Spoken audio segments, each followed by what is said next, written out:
Nexus Prime had been designed by committee, which explained why it looked like a crystalline tumor had mated with a shopping mall and produced offspring with delusions of grandeur. The massive trade station rotated lazily in the void between star systems, serving as neutral ground where civilized species could conduct business without the inconvenience of actually visiting each other's worlds. The architects had clearly prioritized function over form, though one might argue they'd failed spectacularly at both. The central hub buzzed with the sort of controlled chaos that made interstellar commerce possible. Tentacled Vorthak merchants haggled with chittering Zephyrian traders over bulk shipments of processed algae, while towering Nexari diplomats glided past on their anti-grav platforms, too dignified to acknowledge the lesser species scurrying beneath them. The air recyclers worked overtime to accommodate 17 different atmospheric preferences, creating a cocktail of gases that would have been toxic to most individual species, but somehow managed to keep everyone merely uncomfortable instead of dead. It was here, in Conference Room Theta 7, that the Krillian Confederation had chosen to conduct what they generously termed negotiations with the human mining colony of Kepler 442b. The Krillians, being a practical species, saw no point in sugarcoating their intentions. They wanted the planet. The humans were in the way. Simple mathematics, really. Commander Thektar of the Quillian Fourth Fleet adjusted his ceremonial armor and surveyed the conference room with the satisfaction of a predator sizing up particularly slow prey. His species had evolved from apex predators on a world where subtlety meant you starved, and diplomacy was what happened after you'd already won. They stood nearly 8 feet tall, with chitinous exoskeletons that could deflect small arms fire and mandibles that could crack titanium. Evolution had been kind to the Krillians, blessing them with natural weapons, armor, and the sort of aggressive confidence that came from never having met anything that could seriously threaten them. Well, almost never. The human delegation had arrived precisely on time, which the Krillians found mildly irritating. Prey species were supposed to show up early and nervous, not stroll in with the casual punctuality of equals. There were 3 of them. An elderly man with the sort of face that suggested he'd seen enough nonsense to last several lifetimes, a middle-aged woman whose smile never quite reached her eyes, and a younger woman who looked like she'd rather be anywhere else in the galaxy. The younger woman was the colony's mining operations coordinator, though her title hardly captured the full scope of her responsibilities. She was the sort of person who could calculate ore extraction rates in her head while simultaneously planning supply logistics and wondering why the coffee maker had been making that grinding noise for the past week. Her colleagues called her practical, her friends called her stubborn, her enemies, had they been paying attention, might have called her dangerous. But the Krillians weren't paying attention to the right things. Representatives of the human colony, Commander Thektar began, his voice carrying the mechanical precision of a translator unit. The Krillian Confederation appreciates your willingness to discuss the future of your settlement. The pause before settlement was deliberate. In galactic diplomatic circles, the distinction between a colony and a settlement was the difference between a legitimate territorial claim and a temporary inconvenience. The Krillians had been careful to use the latter term in all official communications. The elderly human, apparently the delegation's leader, nodded politely. We appreciate the opportunity for dialogue, Commander, though I confess we're somewhat puzzled by the urgency of these discussions. Urgency? Thektar's mandibles clicked in what might have been amusement. Perhaps you misunderstand the situation. Recent geological surveys have revealed significant deposits of rare earth elements on your world. Elements that are vital to galactic commerce. The translation unit couldn't quite capture the predatory undertones in the original Krillian, but the meaning was clear enough. The humans had something the Krillians wanted, and the Krillians had enough firepower to take it. The mining coordinator leaned back in her chair, studying the Krillian commander with a sort of detached interest one might reserve for an interesting insect. Surveys conducted by whom, exactly? Our own geological teams haven't reported any unusual mineral concentrations. Independent contractors, Thektar replied smoothly. Very thorough, very professional. Ah. The woman's tone suggested she understood exactly what sort of independent contractors conducted unauthorized geological surveys of inhabited worlds. And I suppose these contractors also provided recommendations for Optimizing extraction efficiency? Indeed. Their analysis suggests that current extraction methods are woefully inadequate. Too much infrastructure, too many complications. By complications, he meant the 17,000 human colonists who had spent the better part of a decade turning a barren rock into something resembling a functioning society. Details, really. The middle-aged woman spoke for the first time, her voice carrying the careful neutrality of someone accustomed to navigating bureaucratic minefields. Commander, surely you understand that any significant changes to our mining operations would require extensive environmental impact studies, colonial authority approval and the Krillian Confederation is prepared to offer compensation, Thektar interrupted. Generous compensation, relocation assistance, new worlds, perhaps less challenging than your current environment. The mining coordinator's eyebrows rose slightly. Less challenging? Commander, Kaplan, 442b has a breathable atmosphere, reasonable gravity, and abundant fresh water. What exactly did you have in mind for our relocation? A nice asteroid somewhere? Perhaps a lovely gas giant, where we can practice our swimming? Several of the Krillian officers shifted uncomfortably. The human's tone remained conversational, almost friendly, but there was something in her posture that suggested she wasn't particularly impressed by 8-foot-tall armored predators making veiled threats. The Confederation has several worlds suitable for human habitation, Thektar said, his patience beginning to fray. Worlds where your people could prosper without the complications of deep-core mining operations. How thoughtful, the coordinator replied. Though I'm curious about something, these generous relocation offers, are they contingent on our acceptance, or are they simply suggestions? The question hung in the air like a challenge. Around the conference table, Krillian officers straightened in their seats, hands moving instinctively toward weapon grips. The commander's mandibles clicked in a rhythm that the translation unit helpfully identified as aggressive anticipation. The Confederation believes in the power of negotiation, Thektar said carefully. However, we also believe in the importance of mutual understanding. Understanding, the coordinator nodded thoughtfully. Yes, that's important. For instance, I think there might be some misunderstanding about the nature of our mining operations. They're not temporary, they're not negotiable, and they're certainly not for sale. The temperature in the room seemed to drop several degrees. Commander Thektar rose from his seat, his full 8-foot frame casting a shadow across the human delegation. Behind him, a dozen Krillian officers followed suit, their armor plates clicking with mechanical precision. Perhaps, the commander said, his voice carrying the sort of finality usually reserved for funeral orations, a demonstration of our commitment to mutual understanding would be educational. The mining coordinator looked up at the towering alien commander, her expression unchanged. If she was intimidated by the display of overwhelming physical superiority, she hid it remarkably well. By all means, she said, her voice carrying just a hint of curiosity. I do so enjoy educational experiences. It was at this moment that Commander Thektar made his first, and arguably most significant, tactical error of the day. He assumed that the slight smile playing at the corners of the human woman's mouth was a sign of surrender, rather than anticipation. The second error would come shortly after, when he ordered his security forces to provide the promised demonstration, but those were mistakes still to come. For now, in the crystalline corridors of Nexus Prime, various alien species continued their business, blissfully unaware that their understanding of humanity was about to undergo a rather dramatic revision. The only question was whether any of them would survive the educational process. The thing about demonstrations is that they require an audience, and Nexus Prime had no shortage of curious onlookers. Word traveled fast in the confined spaces of a trade station, particularly when it involved the sort of dramatic posturing that made for excellent gossip material. Within minutes of the Krillian security team's arrival at conference room Theta 7, half the station's population had found pressing business in the nearby corridors. The Vorthak merchants were the first to start taking bets, their tentacles dancing across probability calculators as they assessed the odds. Humans capitulating within the first minute, 3-1. Humans attempting futile resistance, 8-1. Humans somehow talking their way out of the situation, 15-1.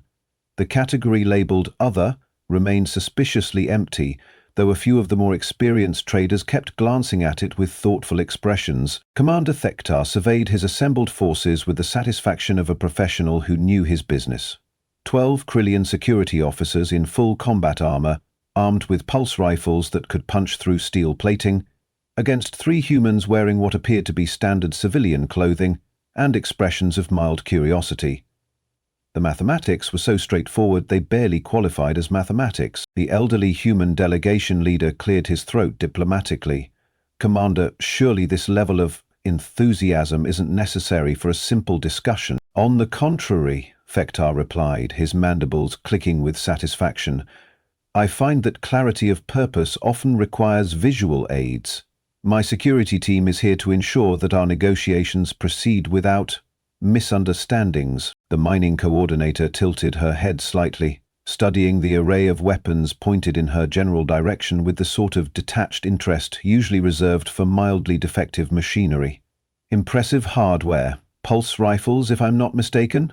Series 7, judging by the power cell configuration, though I notice you've modified the charging chambers. Increased output at the cost of shot stability, I'd guess." Several of the Krillian officers exchanged glances.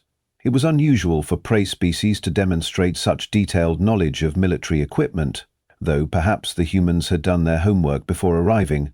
Preparation was commendable, even if it was ultimately futile. "You seem well informed," Thektar observed. "Perhaps you also understand what these weapons are capable of." "Oh, absolutely." The coordinator's tone remained conversational, almost cheerful.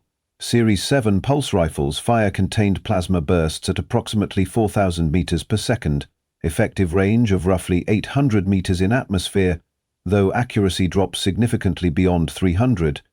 Energy output sufficient to penetrate most standard armor configurations. Quite lethal, really, assuming you can hit your target. The pause that followed her technical dissertation was filled with the sort of uncomfortable silence that suggested someone had missed an important detail in their threat assessment. "The Confederation values precision in all its endeavors," Thektar said carefully, "including precision in communication. Your colony's continued occupation of Kepler 442b represents an inefficient allocation of resources." "Inefficient?" The coordinator nodded thoughtfully. "Yes, I suppose that's one way to look at it. Though I might argue that 17,000 human beings who've spent a decade building a functioning society might have a different perspective on efficiency. 17,000 individuals who could be relocated to more suitable environments," the commander countered, "with minimal disruption and generous compensation." "Ah, but you see, that's where we run into a fundamental philosophical difference." The human woman leaned forward slightly, her hands folded on the conference table. "You're operating under the assumption that we're interested in being relocated." Around the room, alien observers held their collective breath. This was the moment when reasonable species typically recognized the futility of resistance and began negotiating the terms of their surrender. The Krillians had refined this process over centuries of expansion, and they were very good at it. What they weren't prepared for was the mining coordinator's next statement: "We're not." The simplicity of the declaration was somehow more unsettling than any elaborate defiance might have been. Commander Thektar's mandibles clicked in what the translation unit identified as confused aggression, though the nuance was lost on most of the observers. "Perhaps you misunderstand the nature of this discussion," he said, his voice carrying the sort of patience reserved for particularly slow children. "This is not a negotiation between equals. The Krillian Confederation possesses the military capability to enforce its decisions." "I'm sure you do," the coordinator replied. "Though I'm curious about something. How many human colonies has the Confederation successfully relocated?" The question caught Thektar slightly off guard. "The Confederation has extensive experience in resource optimization scenarios." "That's not what I asked." The human woman's tone remained pleasant, but there was something in her posture that suggested the conversation had taken an unexpected turn.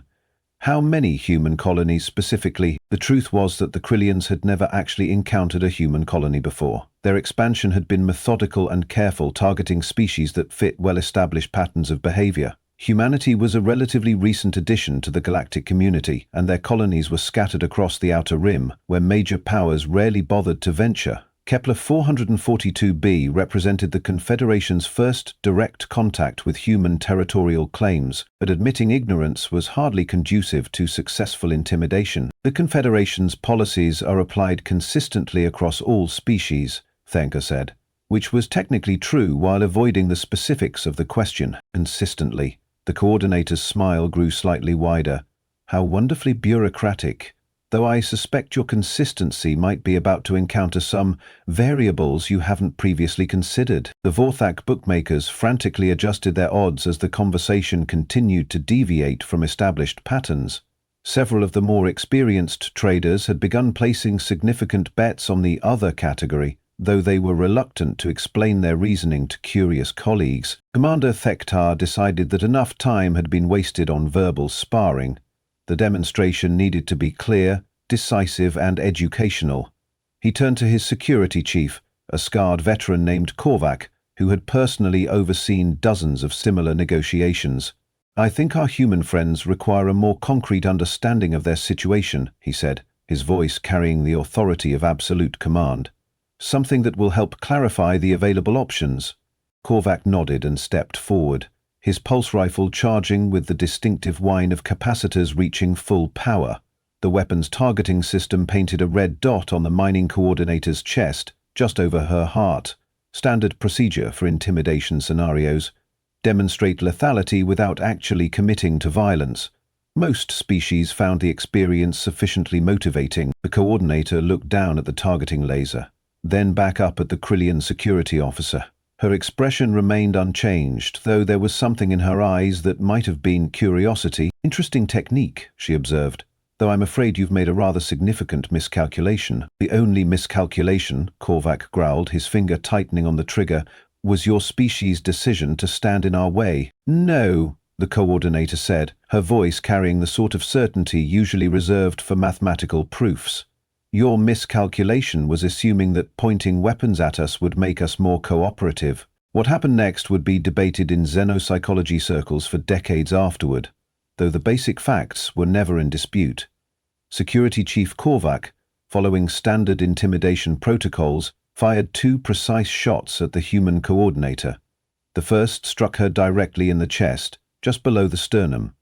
The second hit approximately 6 inches higher, near the heart. Both shots were perfect examples of Krillian marksmanship training. Accurate, powerful, and delivered with the sort of professional competence that had made the Confederation's expansion possible. The coordinator absorbed both impacts without moving from her chair. The silence that followed was the sort of profound quiet that occurs when an entire room full of sentient beings simultaneously realizes that their understanding of reality has just been fundamentally revised. The Vorthak bookmakers' probability calculators began emitting error messages as they attempted to process odds that mathematically approached impossible. The mining coordinator looked down at her chest, where 2 smoking holes had appeared in her shirt, then back up at the security officer who had just shot her.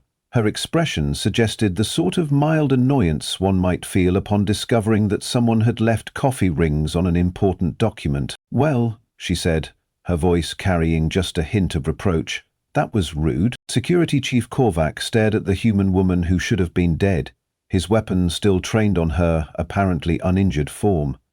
His understanding of ballistics, physics, and the general behavior of organic tissue when subjected to high-energy plasma impacts had just suffered a catastrophic failure. He began, then stopped, his translator apparently unable to process whatever he was trying to say in the original Krillian. The coordinator stood up slowly, brushing imaginary dust from her shirt. The movement was casual, unhurried, and absolutely terrifying in its implications. Now then, she said, her tone shifting to something that might have been mistaken for professional interest. I believe you wanted to provide an educational demonstration. She smiled, and for the first time since the negotiations had begun, Commander Thektar felt something that his species had almost forgotten. The primal recognition of a superior predator. Allow me to return the favor. The mining coordinator's first step towards Security Chief Korvac was deceptively casual. Her second step carried more purpose. By the third step, several alien observers had begun backing away from the viewing windows, Korvac, being a professional, did what any competent soldier would do when faced with a target that refused to behave according to ballistic principles. He shot it again. 3 more precise shots struck the coordinator center mass, producing the distinctive sizzle of plasma meeting organic tissue. All 3 had precisely the same effect as the first 2 shots, none whatsoever. The coordinator paused, looking down at the additional holes in her shirt with mild disapproval. "You know," she said conversationally, "this was my favorite shirt." What happened next violated several fundamental principles of physics and the Krillian military manual's threat assessment section. The coordinator reached out and grasped the barrel of Korvac's pulse rifle. The weapon was still hot from repeated discharge, heated to temperatures that should have caused immediate tissue damage. The coordinator's grip remained steady as she pulled the rifle toward herself. Korvac, responding with trained reflexes, tightened his hold and attempted to pull it back. This led to a brief tug-of-war between an 8-foot-tall armored predator and a human mining engineer who looked like she might have trouble opening stubborn jars. The tug-of-war lasted approximately half a second. The sound that followed was unlike anything in the Krillian military's extensive catalogue of battlefield audio recordings. It was the sound of military-grade composite materials failing under stresses they had never been designed to withstand. It was the sound of precision engineering encountering forces that existed outside the normal parameters of material science. Most importantly, it was the sound of a pulse rifle being bent into a shape that pulse rifles were definitely not supposed to achieve. The fact that Security Chief Korvac's arm was still attached to the weapon when it folded in half added an additional layer of complexity to the acoustic experience. Korvac's scream, when processed through the station's translation systems, emerged as something roughly equivalent to, "That's not supposed to be possible," though the original Krillian contained several colorful metaphors that didn't translate well into standard galactic. Commander Thektar, whose military career had spanned 17 species across 43 star systems, discovered his combat experience hadn't prepared him for a human woman discussing engineering principles while standing over his mangled security officer. "Open fire," he commanded, his voice cracking. "All units, open fire." What followed was a masterclass in the difference between theoretical firepower and practical application. 11 security officers discharged their weapons simultaneously, filling the conference room with enough plasma energy to reduce a small building to atoms. The air ionized under the barrage, creating a spectacular light show. When the energy discharge dissipated, the conference room looked like it had been redecorated by someone with a profound misunderstanding of interior design. Scorch marks covered the walls, the conference table was smoldering debris, blast patterns covered the floor. The mining coordinator stood in the center of the devastation, unchanged except for her shirt now resembling something well ventilated. "Really?" she said, her tone carrying the sort of disappointment usually reserved for students who had failed to grasp basic concepts despite repeated explanation. "All of you." The coordinator moved toward the nearest security officer, a young Krillian whose armor bore recent academy graduation insignia. His training had covered 37 combat scenarios including heavily armored opponents and cybernetically enhanced enemies. None of his instructors had mentioned opponents who appeared immune to physics. The coordinator's hand closed around his rifle barrel with the same casual grip. The young officer, having witnessed his superior's fate, immediately released his weapon and stepped backward. "Wise choice," she said approvingly, then snapped the rifle in half with the effortless motion of breaking breadsticks. The remaining officers displayed symptoms of what would later be classified as acute paradigm disruption syndrome. 3 dropped their weapons and surrendered. 2 attempted to flee, though their armor made rapid movement challenging. The remaining 5 backed toward the exit, weapons trained on an opponent who had demonstrated their weapons were as effective as harsh language. The coordinator watched their retreat with patient interest. When the last security officer stumbled through the exit, she turned back to Commander Thektar, who had remained frozen throughout the engagement. "Now then," she said, settling back into her chair, "I believe we were discussing resource allocation efficiency." Outside, alien species pressed against viewing windows with horrified fascination. Vorthak bookmakers had abandoned their probability calculations entirely, their computers displaying error messages before shutting down in protest. Nexari diplomats hovered at safe distances, frantically updating the galactic diplomatic database. though finding appropriate classification codes for species human, threat level please recalculate proved challenging. In conference room Theta 7, Commander Thektar stared at the human mining coordinator, who had just systematically dismantled his security team without apparent effort. His mandibles clicked in a rhythm that the translation unit couldn't quite pass, though it was probably safe to assume the sentiment wasn't complimentary. "Your move, Commander," the coordinator said pleasantly, "though I should mention that I have a supply transport arriving in 6 hours and I'd prefer to wrap up these negotiations before then. Scheduling, you know, very important in the mining business." Thektar's reply was lost in the sound of alarms as Nexus Prime's security forces finally responded to reports of weapons fire in the diplomatic quarter. Their arrival would add yet another layer of complexity to what was already shaping up to be the most memorable day in the station's operational history, but that was a problem for the immediate future. For now, the commander found himself facing the uncomfortable realization that his species' expansion policies might require some significant revision. The aftermath of what galactic historians would diplomatically term the Nexus Prime incident unfolded with the sort of frantic energy typically reserved for natural disasters.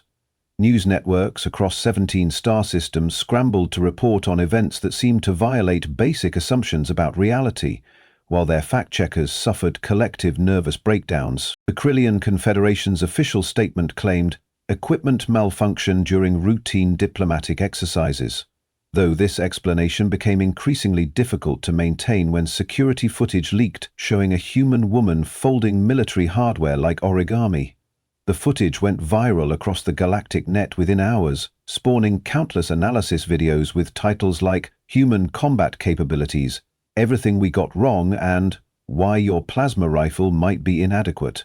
Commander Thektar, meanwhile, sat in the wreckage of conference room Theta 7, staring at the mining coordinator who was calmly reviewing a datapad as if she hadn't just redefined the concept of threat assessment for an entire galactic civilization. "Kepler 442b's mineral rights," she said without looking up, "will remain under human administration. I trust this concludes our negotiations to everyone's satisfaction." The commander's mandibles moved soundlessly. His entire worldview had been systematically dismantled by someone who looked like she organized office supply closets for fun. The cognitive dissonance was almost unbearable. "What?" he finally managed. "What are you?" The coordinator glanced up from her datapad, seeming genuinely surprised by the question. "Mining Operations Coordinator, Level 7. Though I also handle equipment maintenance and supply logistics." "That's not what I meant." "Oh." She considered this for a moment. "Human. Standard baseline model, nothing special. Though I did spend some time in the heavy gravity mining operations on Titan before this assignment. Really builds up the bone density." The casual tone in which she delivered this information was somehow more terrifying than any threat could have been. "Baseline human. Standard model, nothing special." Across the galaxy, military strategists were frantically revising their databases. The Quillian expansion, which had proceeded smoothly for 3 centuries, came to an abrupt halt as the Confederation's leadership grappled with the implications of their encounter.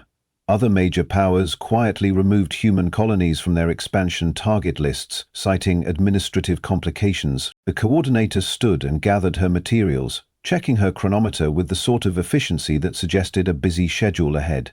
"My transport arrives in 4 hours, she mentioned conversationally. "I should probably find a replacement shirt before then. Professional appearance, you know." She paused at the conference room door, turning back to address Commander Thektar one final time. "Oh, and Commander, next time you want to discuss resource allocation with humans, you might consider starting with, 'Please.' We're actually quite reasonable when asked nicely." The door closed behind her with a soft pneumatic hiss, leaving Thektar alone with the wreckage of his preconceptions and the growing realization that the galaxy had just become a considerably more complicated place. Outside, Nexus Prime's maintenance crews began the lengthy process of repairing conference room Theta 7, while the station's diplomatic corps frantically updated their first contact protocols. The new guidelines included a prominent warning about assumptions regarding species capabilities, though they were diplomatically vague about specific examples. In the weeks that followed, human colonies across the Outer Rim reported a dramatic decrease in unwanted visitors.